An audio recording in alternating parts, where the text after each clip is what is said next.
Scaramouche, will you do the fandango? Thunderbolts and lightning, very, very frightening me. Galileo! Well, welcome back to the Daily Word. Hey, where have you been? Oh, wait, it's me. I've been not around as I have been recuperating from my shoulder surgery. Those of you who tuned in my last episode noticed that I no longer have that big giant thing on, but I'm still recovering, still doing physical therapy, and haven't been able to drive yet. However, tonight I wanted to do a word, and as you may have guessed from our musical support, the word is Scaramouche, from the Italian for scaramuccia, which means skirmish, and it relates to a character in Commedia dell'arte who plays the buffoon, always getting into trouble and then invariably blaming someone else for the problem, which somehow reminded me of the fact that Mr. Trump on Friday tweeted that he is taking too much heat for his continued efforts to delegitimize the mail-in voting system and that plan.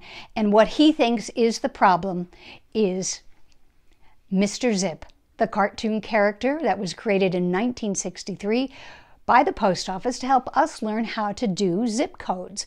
Mr. Trump says, and I quote, "This huge screw-up with the mail-in ballots has nothing to do with me or my Republican friends running the post office, but everything to do with this guy, Mr. Zip.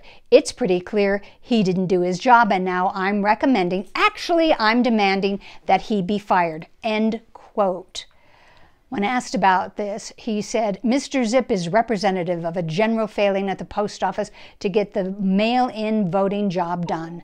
Someone told me he started there in 1963. Well, it's his old age that's causing your letters, prescriptions, and CVS flyers to not arrive on time. Mr. Zip can act all innocent, but everyone knows that his dopey smile hides a lack of competence. He needs to retire or be replaced before the election." End quote.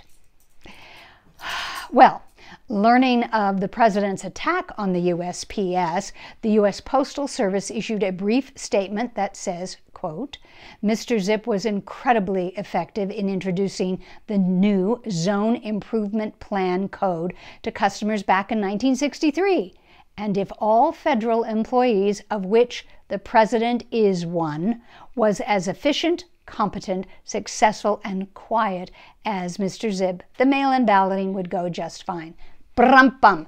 Insert your own rim shot there, or invite a Scaramouche over to share socially distant coffee with you. I'm so glad to be back. I hope to continue to do more of this. I'm trusting that everyone is staying safe and sane. And until we meet again, Scaramouche, will you do the fandango?